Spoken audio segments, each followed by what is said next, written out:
Sin más, damos la bienvenida a don Roberto. Bueno, muchísimas gracias. Primero, dos disculpas. Una, porque la charla pasada tuve que eh, reprogramarla. Y ahora porque ando bastante afónico por problemas de garganta. Pero realmente es un placer estar con ustedes en esta tarde para tocar un tema que, vamos a ver, mucha gente lo habla, se dicen muchas cosas, pero no necesariamente se entiende claramente, con claridad, qué es cuando hablamos de transparencia, por qué es que hablamos de eso, por qué es tan importante. Y eso realmente cómo incide en el quehacer de las instituciones públicas, en nuestro quehacer ordinario. Aquí hay que aclarar que podemos hablar de dos niveles de transparencia. Una es en lo que es la gestión general de un gobierno, ¿verdad? Un gobierno transparente, un gobierno que informa a la ciudadanía con datos ciertos, porque aquí la transparencia no es comunicar, no es informar. Y entonces los datos tienen que ser muy verificables, muy abiertos.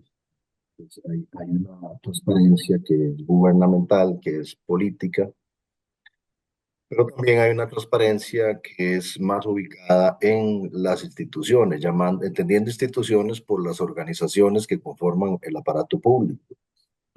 También institución puede ser grandes normas o tradiciones, pero en este caso vamos a hablar de las instituciones públicas que están regidas por el principio de legalidad, están en la obligación de que su información, la que se genera a lo interno, esté al servicio de la ciudadanía. Este tema de transparencia no es nuevo. O sea, en realidad este tema se viene hablando, por ejemplo, en Europa, los países nórdicos, hay leyes sobre transparencias desde el año eh, 1800, es decir, incluso bajo sistemas monárquicos.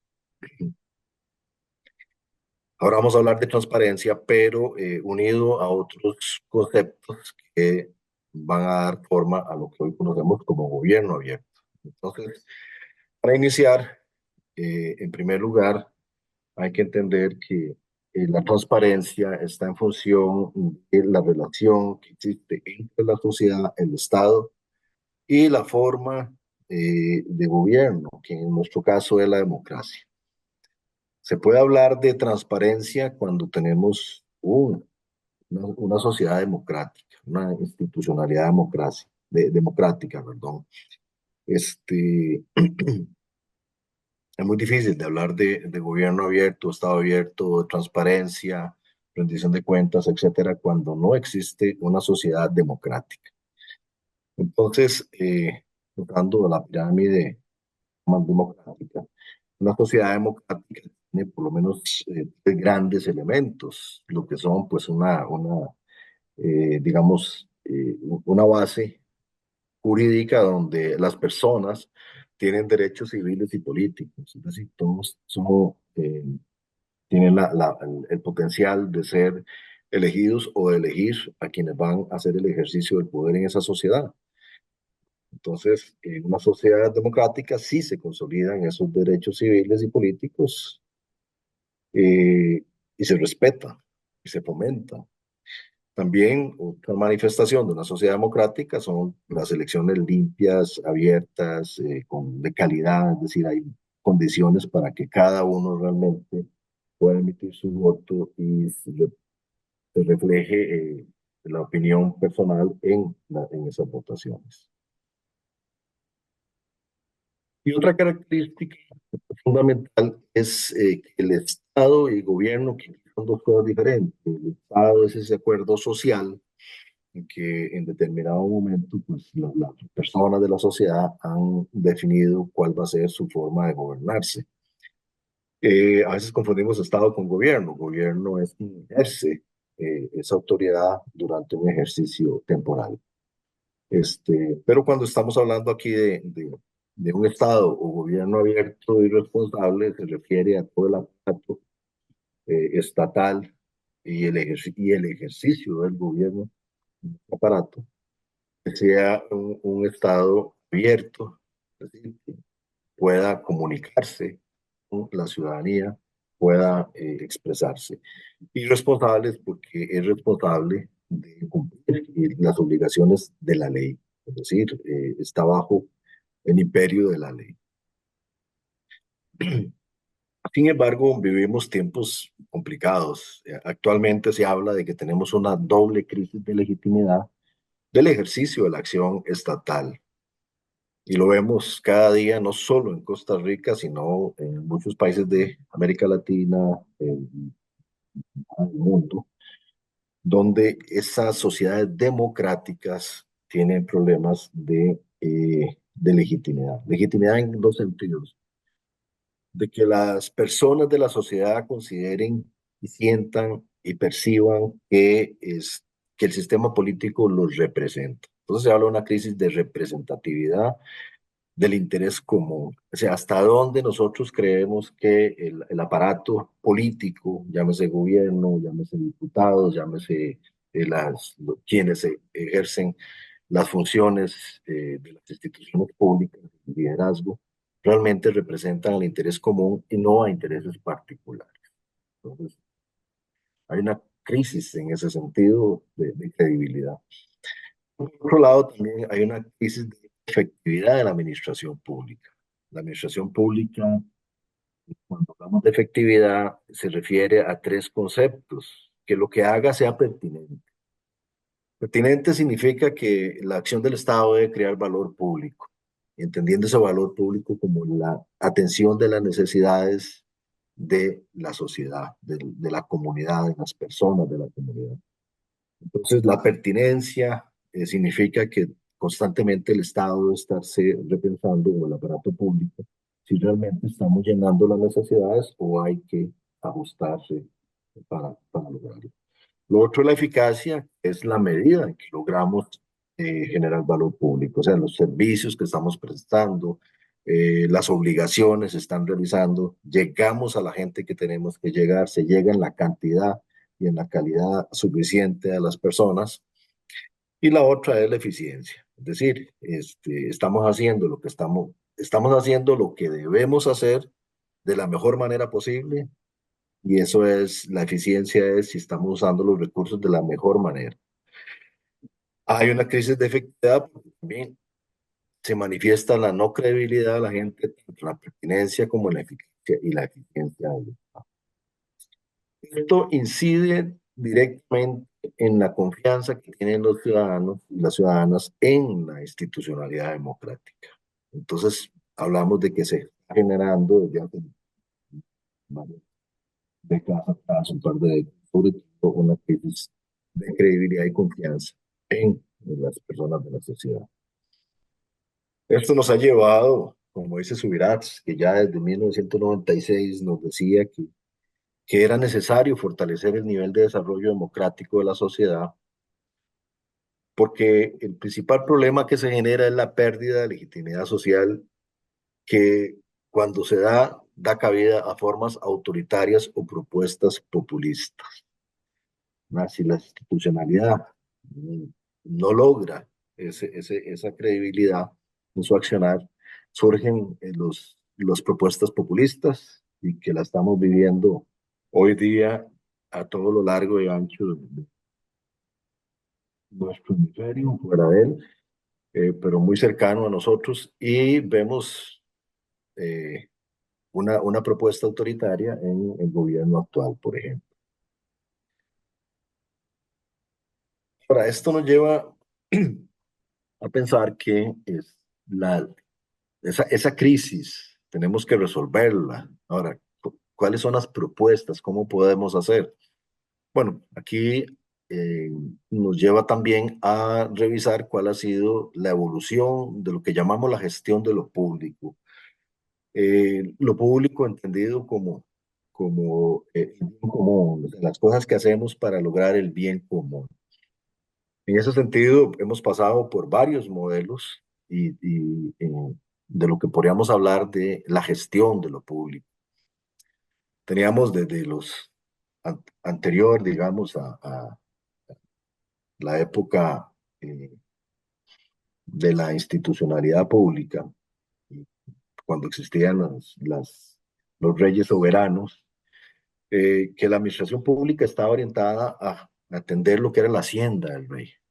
El rey era la administración, el rey era el Estado y la administración era la gestión de la hacienda pública del rey, las finanzas, pero el Estado no se encargaba del desarrollo social, ¿verdad? Sino que eh, era una acción del rey. Entonces habían reyes buenos y reyes malos, porque ya las necesidades o no del pueblo. Después se dan una serie de formas burocráticas en donde, eh, y estamos hablando que todavía recientemente se dan formas burocráticas, donde en la organización de la administración pública se dan los que llamamos patrimonialismos, gamonalismos o cacicazgos, o ese tipo de ejercicio del poder basado en figuras, y personalidades políticas. Si vemos lo que fue el desarrollo de nuestro aparato estatal en los siglos XVIII, XIX, y principios del XX, está fundamentado en eso, ¿verdad? Los líderes carismáticos que atraían a las masas y entonces eran formas bastante personalistas eh, de ejercer el poder. Por allá de los años 20, surge, bien, Weber lo plantea desde 1898, surge un modelo que llamamos el modelo jerárquico burocrático, planteado por Max Weber desde el enfoque de la teoría política, es decir, cómo se debería ejercer el poder en una sociedad. Entonces, Max Weber, sociólogo alemán, plantea un modelo. Ese modelo también se nutre de una serie de autores relacionados con la gestión relacional de Taylor, la de Fayol y otros, nutren este modelo jerárquico para la administración pública. ¿Vale? Otras se aplican a la administración privada y comienzan a darse una serie de separaciones entre ambos tipos de administración. Este modelo jerárquico es el que se implementa alrededor de los años 20 y ya tenemos 100 años de modelo jerárquico burocrático que en nuestra sociedad comienza a desarrollarse tardíamente, comienza a aplicarse prácticamente en los años 50, 60, 70, que se va comenzando a consolidar este modelo jerárquico burocrático. Y hasta la fecha, pues es el modelo predominante. Allá por los años 90 surge un movimiento internacional que se llama la nueva gerencia pública, que es aplicar una serie de conceptos de la administración privada a la administración pública para hacerla más eficiente, más efectiva. Entonces, a partir de la teoría económica, se gestan cambios en las instituciones públicas. Sin embargo, la nueva gestión pública como modelo nunca llegó realmente a materializarse o a lograr una conceptualización plena. Nos quedan desde esa época una serie de herramientas como lo que ahora hablamos de planificación estratégica, por ejemplo, nace con esta figura, lo que es la gestión de calidad y una serie de herramientas que nos permiten hacer el funcionamiento institucional más eficiente. Buscan que sea eficaz, eficiente, pero sobre todo pertinente, pero a través de ese tipo de herramientas. En la actualidad, nosotros tenemos un mix de lo que es la burocracia como forma, como modelo jerárquico funcional y con herramientas de la nueva gestión pública, de la nueva gerencia pública. Más recientemente, a raíz de precisamente lo que hablábamos de los problemas de credibilidad, surge un nuevo planteamiento que se llama, desde la teoría democrática, que llamamos la gestión democratizante o la gobernanza pública abierta y relacional. Y eso es lo que quisiera hablarles ahora. Esta es la base para poder entender por qué existe la transparencia como un elemento de este modelo de gobierno, que es la gobernanza pública abierta y relacional, o la gobernanza democrática. Hay varias formas de llamarlo. Eso nos plantea varios retos. Primero hay que redefinir el concepto de lo público, ¿verdad? Anteriormente lo público estaba, digamos, relacionado con las acciones que hacía el aparato público, con los ministerios, las instituciones autónomas, etcétera. Sin embargo, lo público se ha transformado hacia la idea de que son aquellas acciones que crean valor público, es decir, resuelven necesidades de la gente, pero con la articulación del aparato público, el sector empresarial y también la sociedad civil. Es decir, los tres sectores de la sociedad, los tres sectores socioproductivos, de alguna manera se articulan para generar valor público. Entonces, el concepto de lo público se hace más amplio, ¿verdad? Es esa intersección de acciones entre estos diferentes sectores. Y eso también implica reconfigurar las organizaciones en las que estamos. Es decir, ya la organización pública no puede ser igual si ya redefinimos el concepto de lo público, ya también redefinimos cuál es el concepto de gobernanza el aparato público.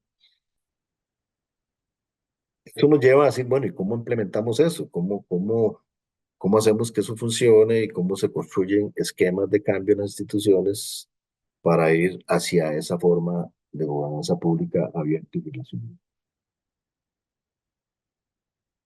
Entonces, estamos hablando de un cambio que hay que hacer en el patrón de gobernar. Es decir, la forma en que se gobierna es lo que llamamos gobernanza.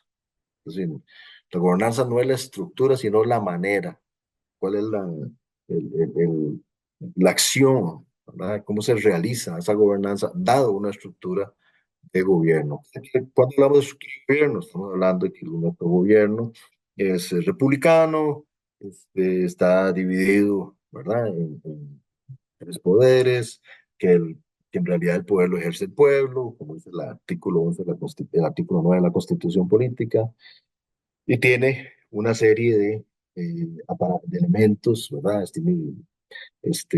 La acción del Ejecutivo a través de una serie de instituciones, tiene instituciones desconcentradas, descentralizadas, todo ese aparataje, ¿verdad? Es lo que llamamos la forma de gobierno.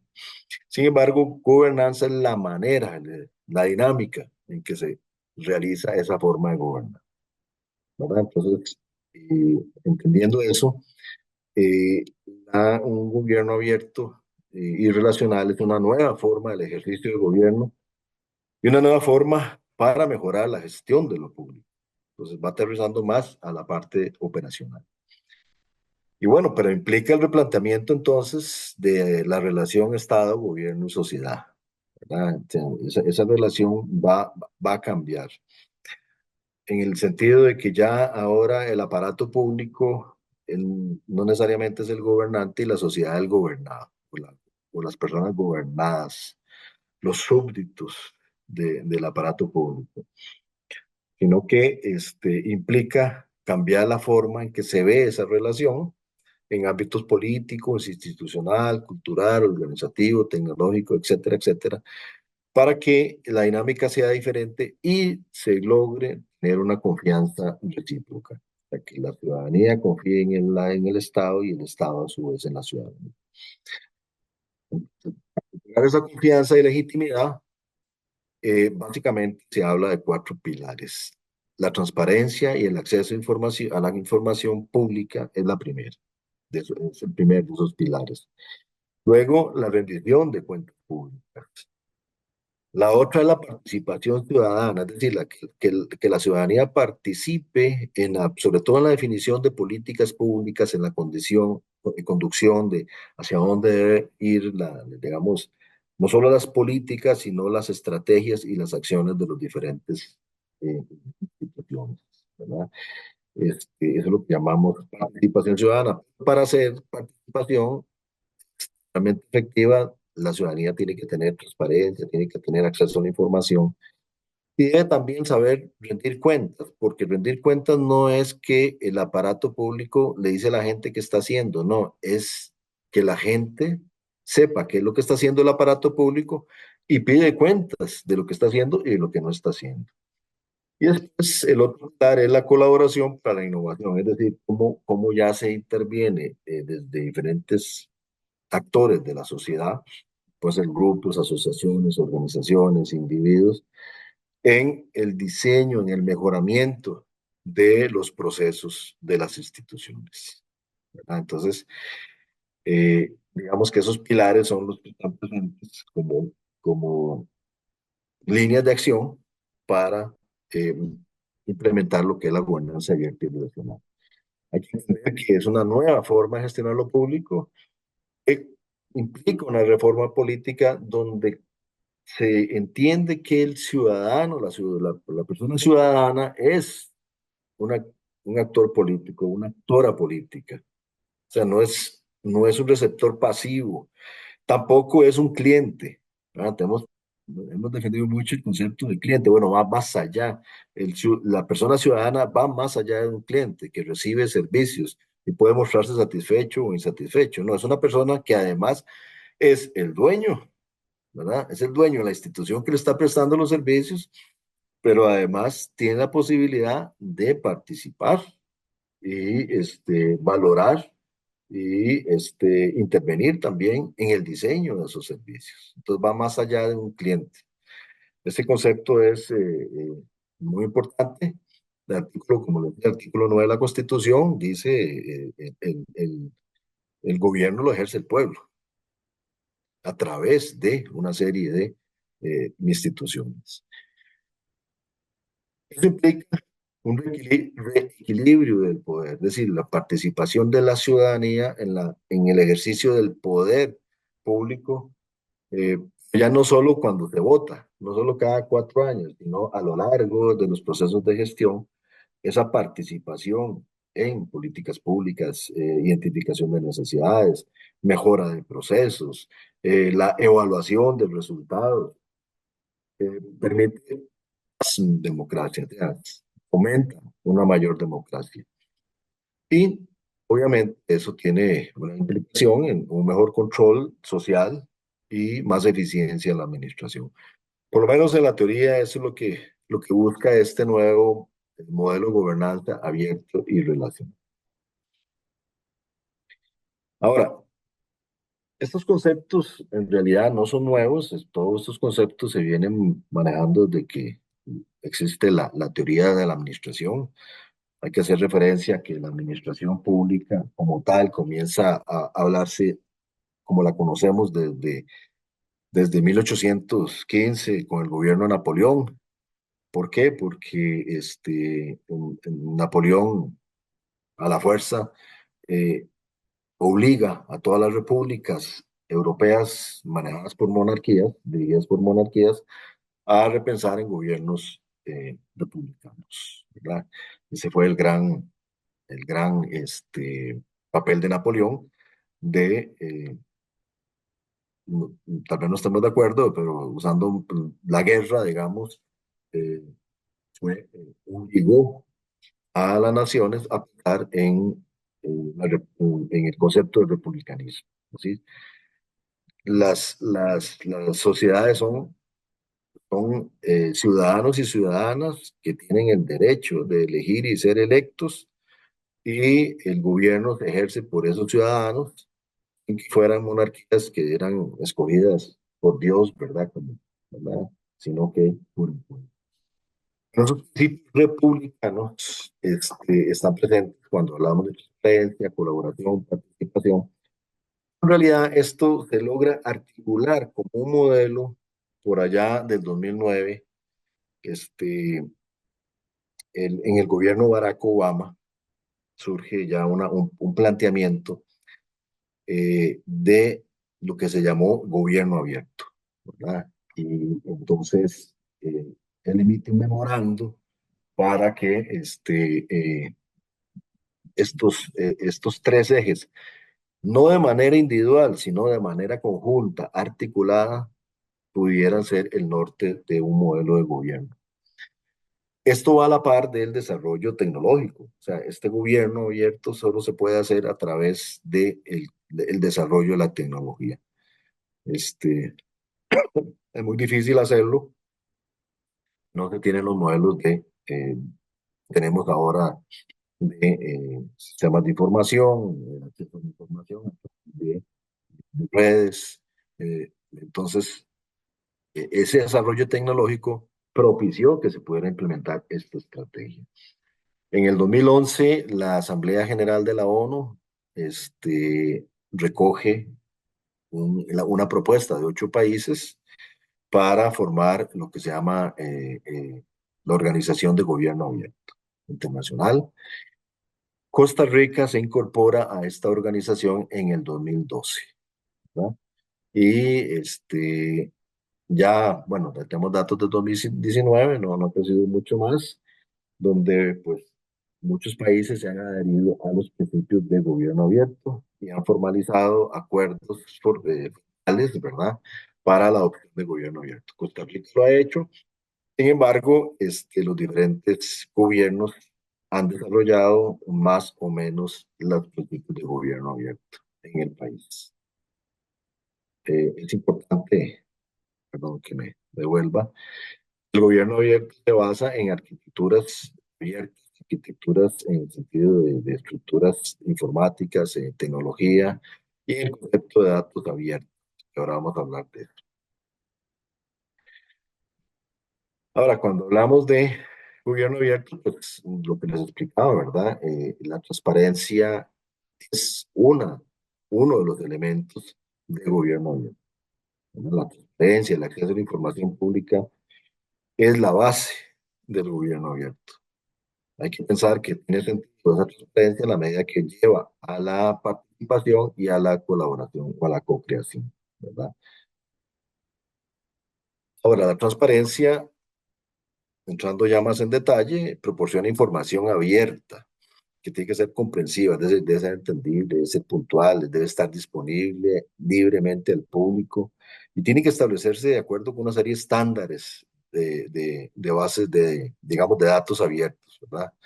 Este, perdón, eh, ¿sobre qué es que la información se debe abrir? O sea, acerca de que, bueno, de todas las acciones del gobierno, cuáles son sus políticas, cuáles son sus planes, cuáles son los resultados de su quehacer, las actividades, las decisiones que toma, por qué es que se toma una decisión, eh, poner las fuentes de datos a disposición del público y todo aquello que considere importante frente a la sociedad, de acuerdo con las responsabilidades que tiene, en este caso, si fuera una institución, ¿verdad? Entonces, cuando pensamos en las universidades públicas, hay que pensar, bueno, cuáles son, eh, hay que hacer el ejercicio, ¿no? De valorar, bueno, cuál es la información abierta que la sociedad requiere. Lo primero que hay que hacer es ir a preguntarle a la sociedad, ¿verdad? ¿Qué es lo que requiere?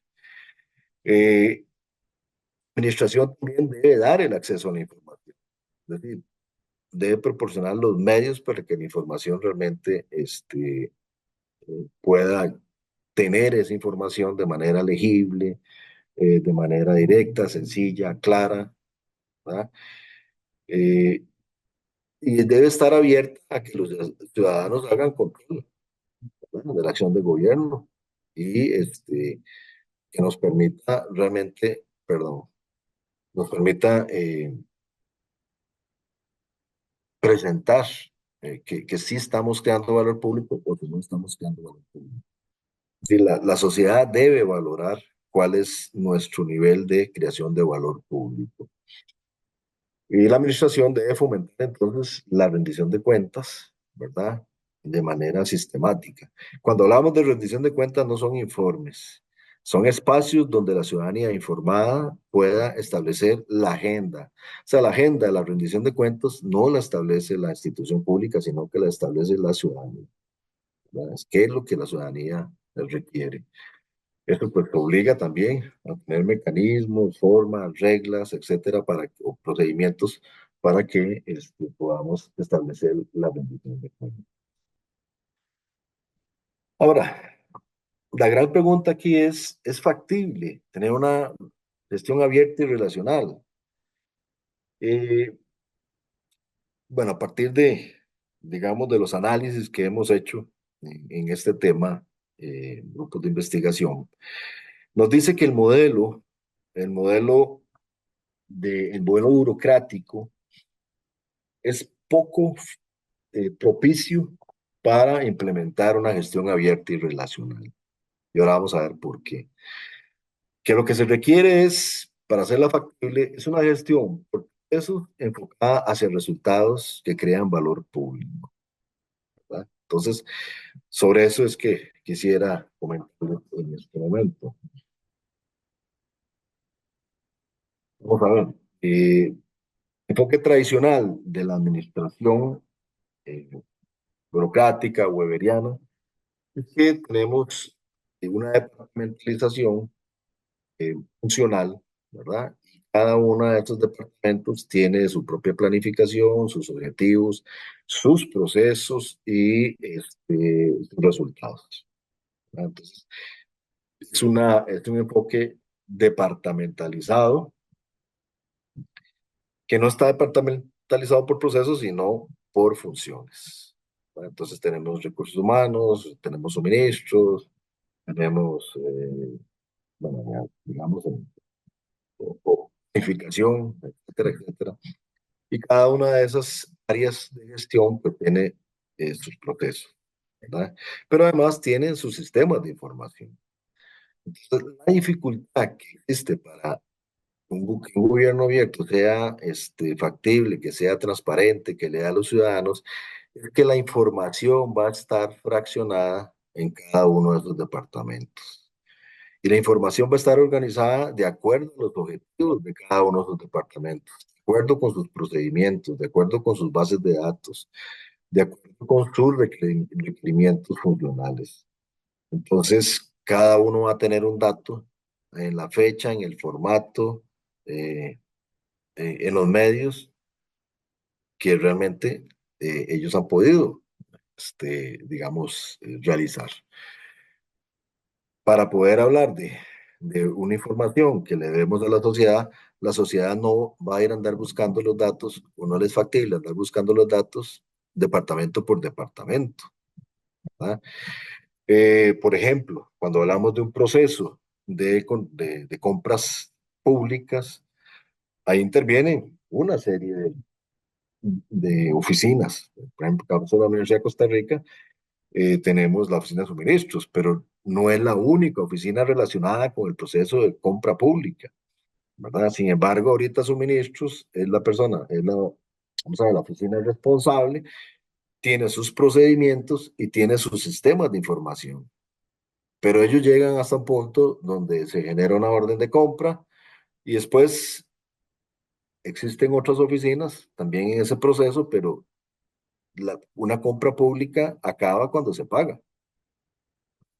O digamos que una parte, la mayor parte de ese proceso cuando se paga. Entonces, el otro gran actor en ese proceso es la Oficina de Administración Financiera. Sin embargo, en el modelo tradicional, la Oficina de Suministros tiene sus objetivos, tiene sus competencias, tiene sus calendarios, tiene sus formatos, tiene su información, tiene su sistema de información hecho en una base de datos con un lenguaje separado al de la Oficina de Administración Financiera, que también tiene sus objetivos, sus tiempos, sus sistemas de información y sus formatos. Entonces, cuando queremos buscar información para poder hacerla transparente, hay que comenzar a armar información departamento por departamento.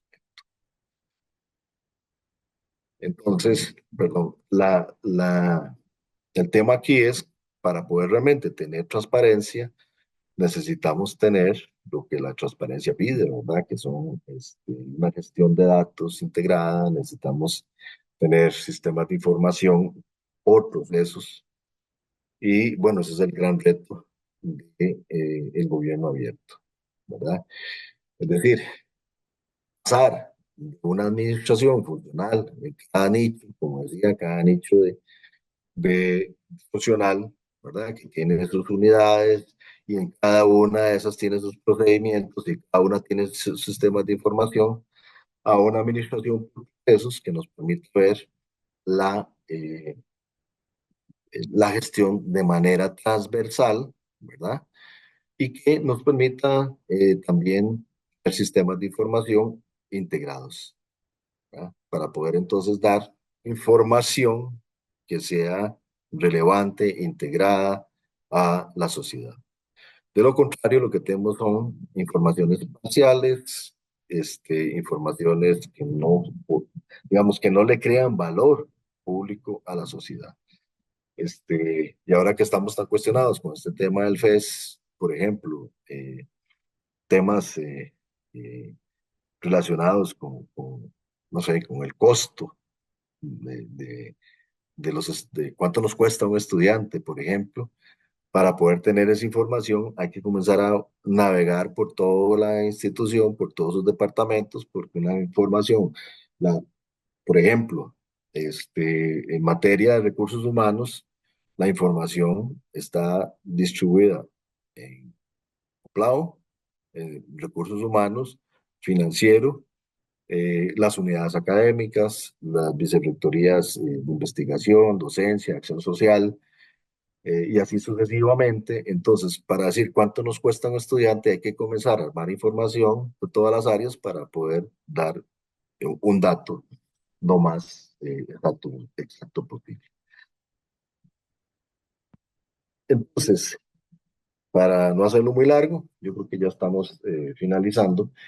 La, eh, la transparencia institucional requiere una articulación por procesos que nos permita realmente tener información que sea útil, que sea entendible, que sea válida para las personas que quieren dos cosas, que le rindamos cuentas, hacer control social, ¿verdad? Llámese diputado, llámese una asociación, ¿verdad? Este, gente de la sociedad civil. Y por otro lado, para poder también integrarlos en el desarrollo de los procesos. Y cuando digo integrarlos es, por ejemplo, cuando estamos en los procesos de acreditación de carreras, eh, tenemos la obligación de ir a consultarles a los empleadores acerca de su opinión, ¿verdad? Para que esos empleadores nos puedan dar una opinión, ellos tienen que saber cuál es el currículum que tenemos, qué contenidos tenemos curriculares, cuál es la dinámica nuestra para definir esos currículos, esos contenidos. Entonces tenemos que darles información para que ellos nos puedan dar una retroalimentación y una participación efectiva hacia dónde consideran ellos que una carrera debería enfocarse en los próximos años. Entonces la participación activa, inteligente y efectiva requiere tanto de la información como de procedimientos para que nosotros podamos rendir cuentas o que ellos conozcan cuál es nuestro quehacer. Bueno, ese es el reto, pasar de un enfoque de administración jerárquica, burocrática, departamentalizada, donde cada departamento es dueño del proceso, es dueño de los datos y pues, generalmente no los comparten, a una organización integrada por procesos y donde la información es transversal a todo su quehacer. Hasta aquí. Si tienen alguna pregunta, duda, comentario, con mucho gusto. Roberto, muchísimas gracias por la clase que nos ha dado. Este, ha sido muy ameno. No sé si hay consultas, la gente tiene alguna consulta al respecto. Pueden abrir el micrófono y hacer la consulta.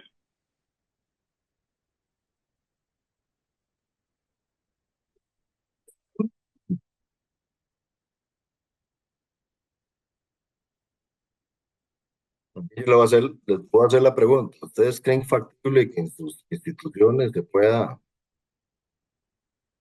desarrollar una forma de gobernanza abierta y relacional? ¿O lo ven muy largo todavía? ¿O más bien ven que es parte de su quehacer?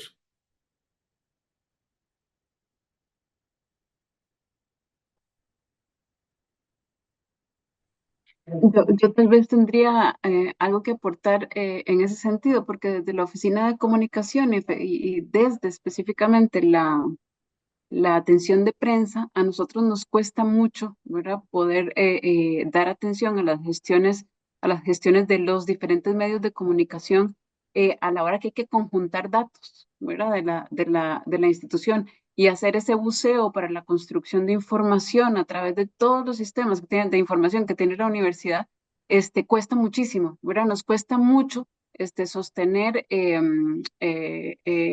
respuestas inmediatas y mantener esa posición de transparencia que la universidad, bueno, hasta el momento, digamos, ha logrado sostener un poco, pero cuesta muchísimo. Yo creo que cada vez las diferentes fuentes informativas se van dando cuenta más de la necesidad que existe, ¿verdad? De la construcción de estos datos. Hay un ejemplo muy claro y es la construcción de UCR en Cifras, que es un espacio que junto con la Vicerrectoría de Administración logramos construir desde el año antepasado y que creo que ha resultado como un insumo de información muy poderoso para construir narrativa institucional, pero que ciertamente ha costado muchísimo llegar hasta ese punto que es un mínimo. Sí, a veces creemos que gobierno abierto es la parte de dar información y ya. O sea, como que ese es un tema de los comunicadores, de la oficina de comunicación. Y no vemos que la gestión de los datos, de la información, es una obligación de los administradores, cómo gestionar los recursos, cómo gestionar las personas, cómo gestionar la parte financiera, cómo gestionar los recursos materiales. O sea, la información también hay que gestionarla. Y es muy interesante dentro de las oficinas administrativas que no se comparten datos, no se comparte información.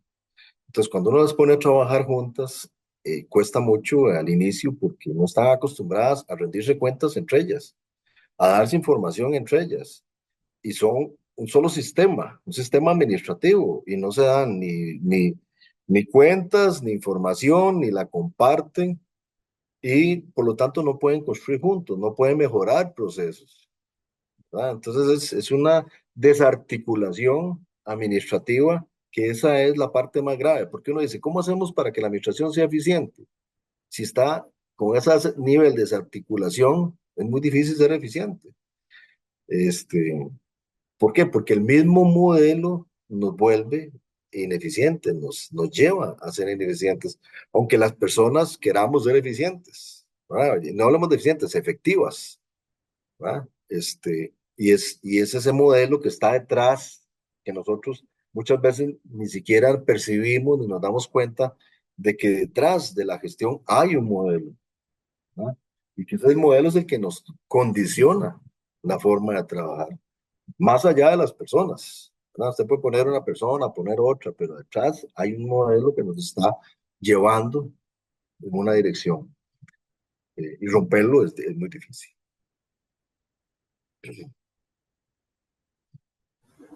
Yo siento que en ese caso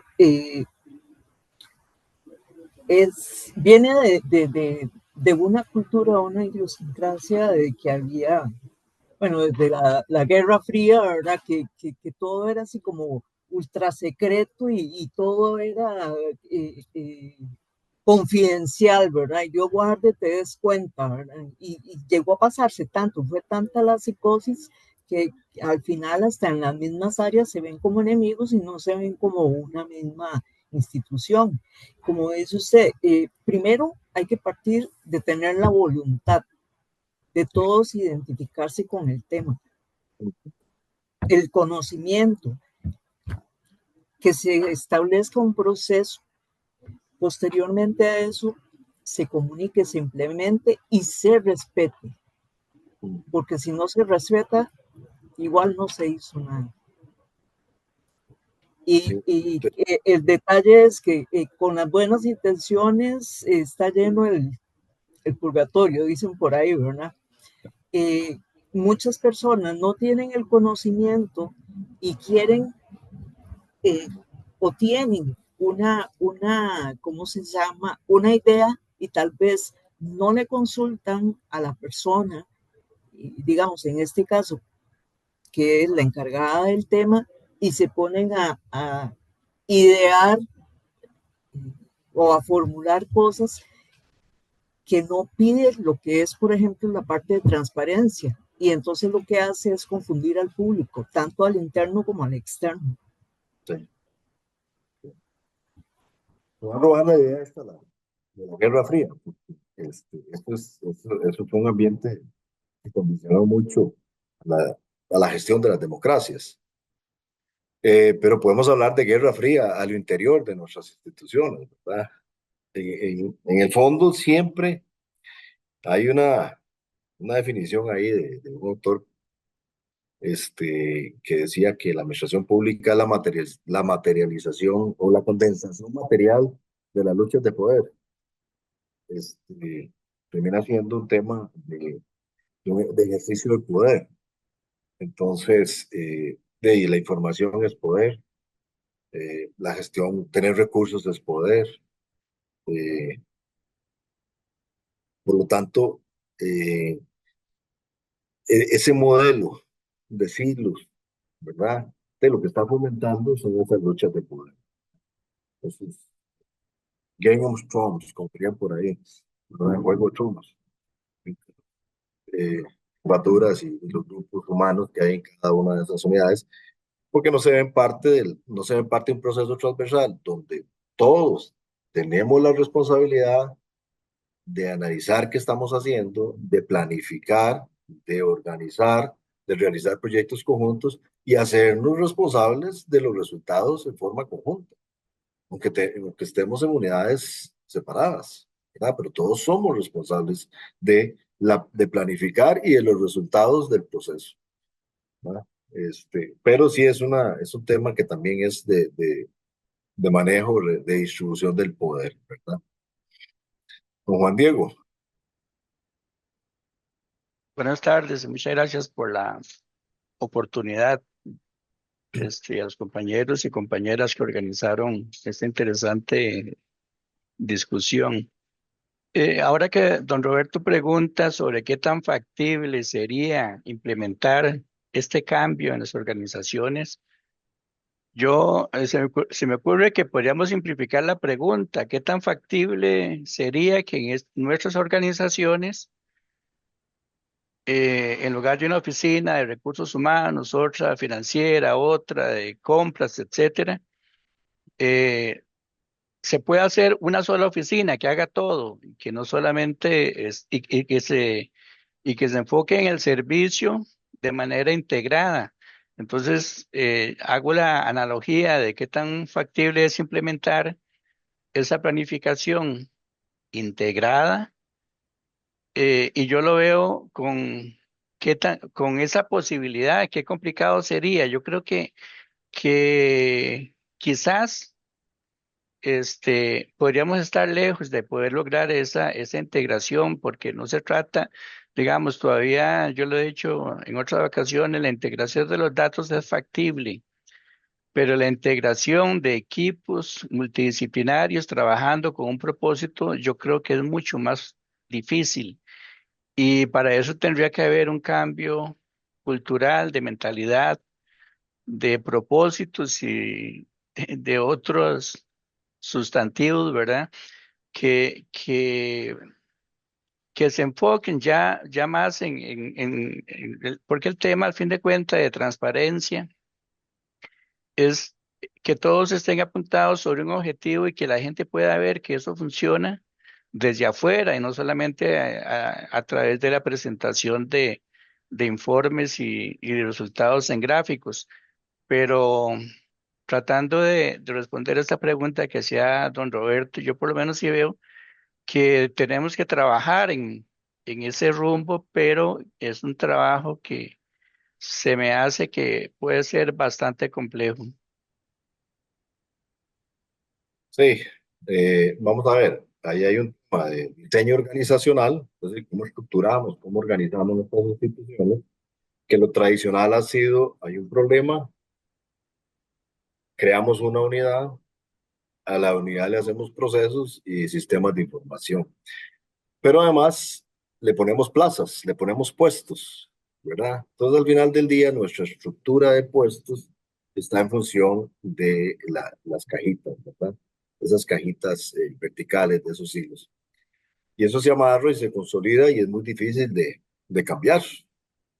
Este, la lógica, digamos, en una gestión abierta y relacional, es que se defina cuál es el valor público, cuáles son los procesos que generan valor público, ahora sí, cuál es la estructura, ¿verdad?, de acciones conjuntas que nos va a permitir crear el valor público, o sea, las cajitas, y cuáles son los puestos de trabajo que nos van a permitir que en esas cajitas llevemos a cabo los procesos que crean valor público.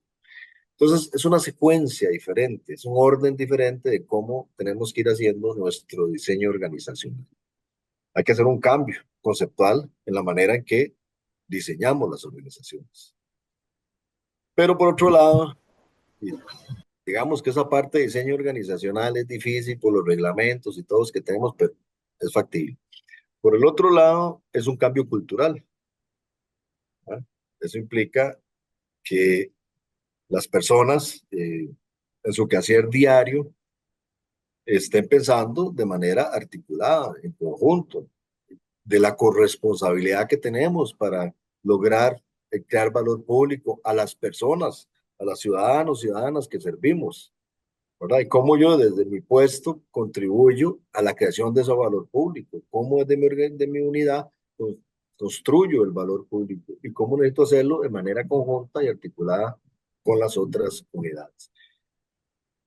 Pero es un chip que hay que tener, ¿verdad? Y es una disciplina que hay que irla creando y no es fácil, ¿verdad? Porque estamos acostumbrados, ya tenemos una cultura acostumbrada al otro modo, ¿verdad? Todos los modelos nos influyen, no solo en la forma en que organizamos, sino en la forma en que pensamos, ¿verdad? En nuestra cultura. Bueno, eso es un reto enorme, pero como todo reto, no se va a poder lograr de la noche a la mañana, hay que construirlo y no, se tiene que ir en esa dirección.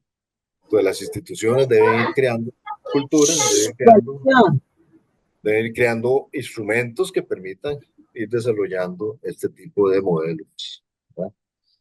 Este, ahora, no sé si hay alguien que opine diferente de la canción, si hay alguien que no vea esto viable o que crea que no es viable. Yo considero que sí es viable, al menos no hacerlo como tan burocrático tampoco. En el caso mío,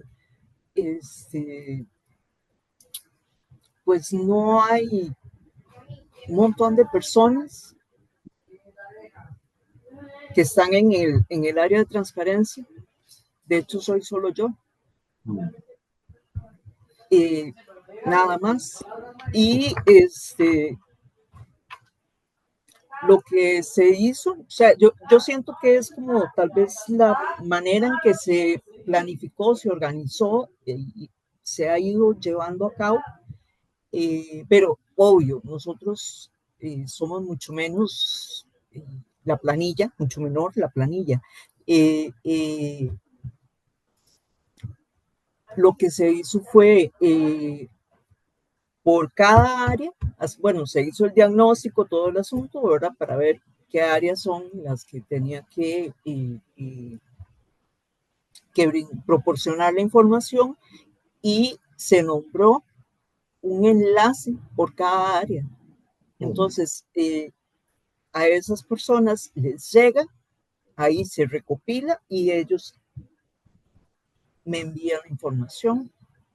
Entonces, ahí toda la tengo recopilada de todas las áreas y la incorporo en lo que es el sitio de transparencia. Sí, ese es un primer y fundamental paso, ¿verdad? Sí, En una metodología, hay que pensar en metodologías de cómo implementar estos conceptos. sí, Un primer paso es precisamente ir a buscar la información de cada uno, articularla y desplegarla en un sitio. Ese es como el paso fundamental. Ahí, y solo ese paso cuesta montones, ¿verdad? Ya nos decía Gabriela Mayorga lo que cuesta, ¿verdad? La realidad que tenemos ahí en la universidad. eh, y dentro de las, digamos, oficinas administrativas, y la parte de vida estudiantil, que son las que más información generan. encontrarían, así, toda la parte académica, que es otro mundo, ¿verdad? Este, lograr articular con formatos estándar y toda esa información de cada uno de esos sectores es muy complicado. Eh, que ir a otro paso posterior o ir paralelamente pensando en que hay que cambiar los procesos, ¿verdad? Los procesos tienen que ser transversales y cómo esos procesos transversales nos da información transversal y eso sí implica sentar juntos a las diferentes jefaturas y funcionarios y funcionarias de las unidades y decirles, bueno, vamos a trabajar juntos, ¿verdad? Y articulados y vamos a tener bases de datos conjuntas y eso se construye. Eso es un proceso de construcción, no es de corto plazo, es más de mediano, largo plazo, pero creo que, y Gabriela lo hablaba un poco, de la construcción de narrativas. Hay que comenzar por una construcción de una narrativa, ¿verdad? Que nos vaya dando esa orientación, qué es lo que queremos, esa visualización de qué es lo que queremos, ¿verdad? Entonces, eh, de lo que hay que ir en este momento, la propuesta es, necesitamos formar gente en esa perspectiva, con esos esquemas, conocer metodologías. Hay una parte de esta charla, es un pedacito de otras, hay una que es sobre liderazgo, ¿verdad? Cómo se forma el liderazgo para tener una gestión abierta y relacional, ¿verdad? Entonces, hay que trabajar en el liderazgo, hay que hacer la narrativa, trabajar en el liderazgo. Y bueno, es un proceso de cambio que nos va a ir redefiniendo y pensando en cuál va a ser la gestión pública en los próximos 15, 20 años, 15, 20, 25. Yo en lo personal creo que vamos caminando, ¿verdad? No tal vez con la rapidez que uno quisiera, la celeridad, pero sí se va caminando en esa dirección. La tecnología nos permite. La pandemia nos enseñó que sí se podían hacer muchas cosas, porque antes creíamos que todo había que hacerlo presencial en cada una de las oficinas. Ahora tenemos sistemas de información que nos permiten hacer cosas y poco a poco las unidades han entendido que se pueden hacer cosas integradas, ¿verdad? Entonces, ya para el usuario, lo que hay de frente es un sistema de información que hace cosas con diferentes oficinas. Tenemos portales, ¿verdad? Entonces, yo frente a una pantalla, acceso a las al portal con las diferentes aplicaciones. Entonces, para mi usuario es un solo, eh, una sola oficina la que está al frente. Esos son avances, ¿verdad? Nos falta mucho todavía, ¿verdad? Una cultura de trabajo articulado por procesos. Pero bueno, yo tengo la confianza de que vamos caminando. Ojalá pudiéramos caminar más rápido, pero bueno, lo importante es ir caminando de manera segura. Te mando, don Esteban, que No, no sé si hay alguna otra consulta, sino agradecerle, don Roberto, a usted y a todas las personas que se conectaron en ese ratito, la disposición, el tiempo y sobre todo la oportunidad de compartir un poco de experiencias entre otras eh, personas que trabajan en otras universidades, ¿verdad? Salirse un poco de la realidad de UCR, y buscando también esa integración con las demás universidades públicas. Bueno, Sí, precisamente es un gran reto, de verdad. La integración, ver a las unidades, a las universidades como un sistema, todavía nos cuesta mucho. Este, También podríamos en algún momento hacer una conversación al respecto, cómo podemos vernos como sistema, eh, no como nos vemos ahora, eh, pero realmente eso nos permitiría potenciar ¿cómo se llama? Ese quehacer que las universidades públicas están haciendo por el país, lo podríamos potenciar muchísimo más si nos vemos como sistema. Bueno, de mi parte, muchísimas gracias por la atención, mucho gusto. Disculpen ahí la ronquera, y estoy a la disposición para cualquier consulta. Muchísimas gracias. bueno, muchas gracias a todos por la participación.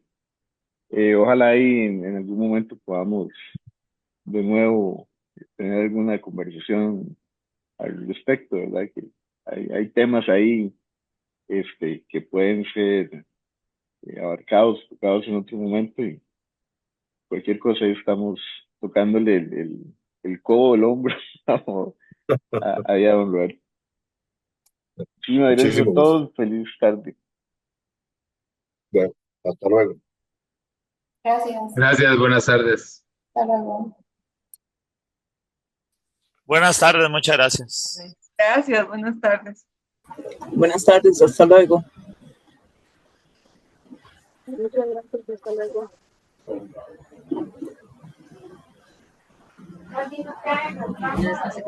Gracias, buenas tardes.